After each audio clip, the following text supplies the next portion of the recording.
Assalamualaikum warahmatullahi wabarakatuh.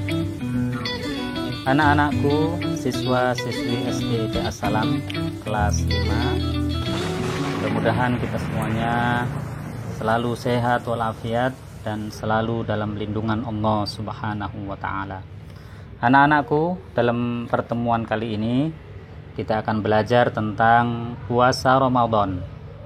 Pelajaran 4 halaman 49.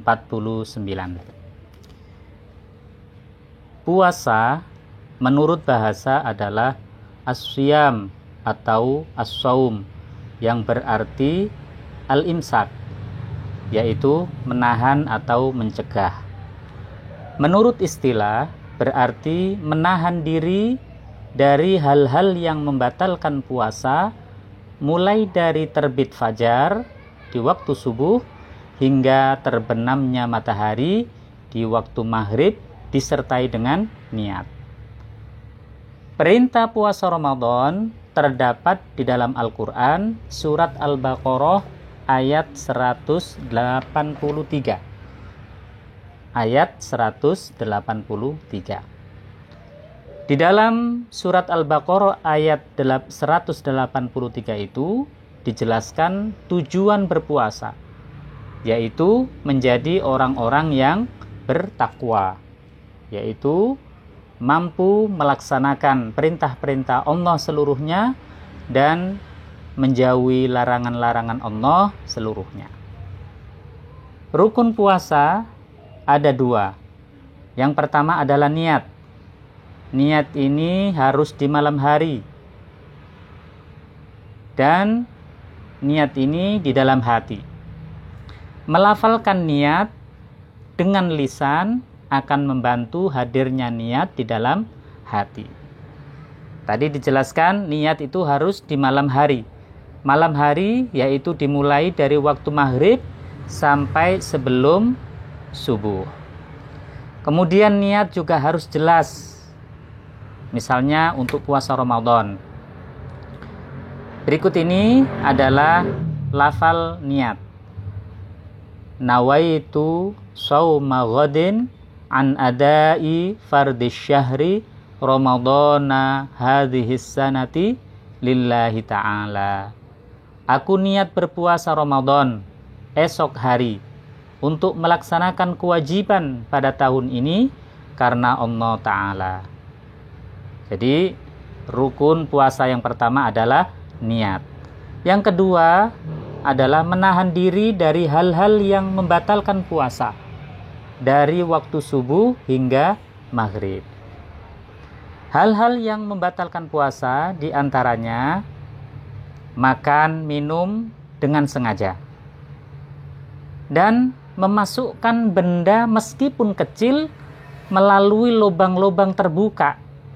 Seperti lubang-lubang terbuka itu seperti mulut, hidung, kubul, dan dubur. Kubul adalah jalan depan yang biasa keluar air kecil atau pipis. Kalau dubur adalah jalan belakang yang biasa keluar kotoran atau BAB, buang air besar. Yang berikutnya yang membatalkan puasa adalah muntah dengan sengaja. Juga murtad, keluar dari Islam, ini juga bisa membatalkan puasa. Pingsan selama 1 hari penuh, dari subuh sampai maghrib dia pingsan, maka batal puasanya. Yang berikutnya adalah gila, meskipun sebentar membatalkan puasa. Juga keluar darah haid dan nifas, ini hal-hal yang membatalkan puasa. Kemudian sunnah-sunnah puasa.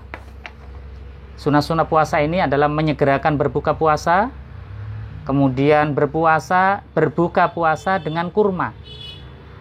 Kalau tidak ada kurma, maka dengan air putih. Kemudian sunnah-sunnah puasa berikutnya adalah makan sahur. Jadi makan sahur itu sunnah puasa. Kemudian bersedekah, membaca Al-Quran, dan berzikir. Kemudian meninggalkan perkataan dan perbuatan yang tidak berguna, seperti berkata kotor dan bertengkar. Yang berikutnya adalah syarat wajibnya puasa. Siapa yang diwajibkan puasa? Yang pertama adalah orang Islam, yang kedua sudah balik, sudah dewasa, kemudian berakal, tidak gila, dan kuat berpuasa. Kemudian ada hari-hari yang haram berpuasa. Yang pertama Idul Fitri, yang kedua Idul Adha, dan yang ketiga adalah 3 hari tasyrik. 3 hari tasyrik adalah tanggal 11, 12, dan 13 Dzulhijjah. Jadi hari tasyrik itu 3 hari setelah Idul Adha. Itu hari-hari yang kalau kita berpuasa bukan mendapatkan pahala, tapi mendapatkan dosa. Kemudian anak-anakku, ada hari-hari yang sunnah ketika kita berpuasa.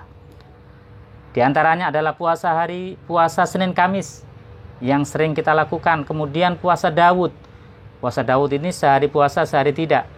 Puasa Arafah tanggal 9 Dzulhijjah, sehari sebelum Idul Adha. Kemudian puasa Asyura tanggal 10 Muharram. Ini adalah hari-hari yang sunnah untuk berpuasa. Kemudian hikmah atau manfaat puasa Ramadan. Yang pertama adalah kuat memegang amanah. Yang kedua, mampu mengendalikan nafsu, peduli terhadap sesama, dan menumbuhkan rasa syukur kita kepada Allah Subhanahu wa Ta'ala.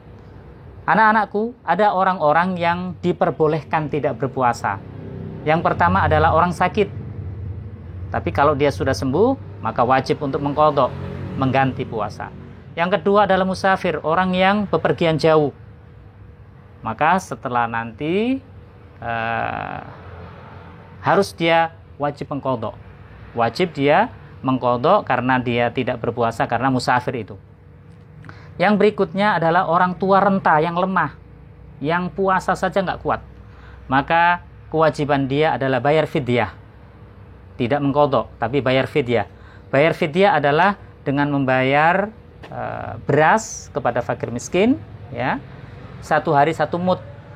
Sehari tidak puasa, maka sehari 1 mud itu dikeluarkan untuk orang yang miskin. Atau dengan membayar uang, ya. Yang berikutnya adalah yang diperbolehkan untuk tidak berpuasa adalah ibu hamil dan menyusui. Ya, ini ada ketentuan khusus untuk ibu hamil ini. Kalau ibu hamil dan menyusui ini khawatir terhadap dirinya, maka dia wajib mengqadha saja. Tapi kalau khawatir terhadap bayinya atau janinnya yang ada di perut, maka kewajibannya mengqadha juga, mengqadha puasa juga harus membayar fidyah. Jadi ini adalah ketentuan puasa Ramadan. Mudah-mudahan bisa difahami. Mudah-mudahan kita semuanya diberikan kemampuan untuk memahami pelajaran ini. Kurang lebihnya mohon maaf. Wassalamualaikum warahmatullahi wabarakatuh.